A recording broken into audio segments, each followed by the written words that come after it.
সওদাগর, মিশা সওদাগর বলছে। নায়ক হিসেবে যাত্রা শুরু, তবে খ্যাতি পেয়েছেন খল চরিত্রে। কখনো খুনি, কখনো গ্যাং লিডার। ৩.৫ দশকের ক্যারিয়ারে ভয়ঙ্কর সব চরিত্রে অভিনয় করেছেন তিনি। ঢাকাই সিনেমার অপ্রতিদ্বন্দ্বী মিশা সওদাগর। আজকের দিনেই পৃথিবীতে যাত্রা শুরু এই অভিনেতার।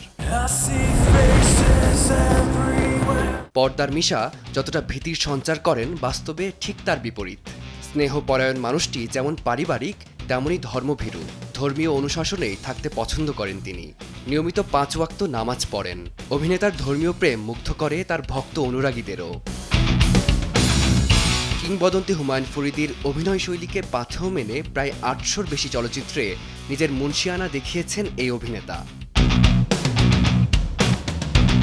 জন্মদিনে সামাজিক যোগাযোগ মাধ্যমে ভক্তদের ভালোবাসায় সিক্ত হচ্ছেন মিশা সওদাগর। একটি পোস্টে তিনি জানিয়েছেন, স্রষ্টার দয়ায় আর আপনাদের দোয়ায় ৬০ বছরে অবতীর্ণ হলাম। ১৯৬৬ সালে পুরান ঢাকার এক সম্ভ্রান্ত পরিবারে জন্ম নেয়া মিশা সওদাগর পর্দার নেতিবাচক চরিত্রেও মিশিয়েছেন এমন এক মায়া, যা তাকে বাংলা সিনেমার ইতিহাসে স্মরণীয় করে রাখবে বলে আশাবাদী অনুরাগীরা। ফারদিন মাজহার, সময় সংবাদ, ঢাকা।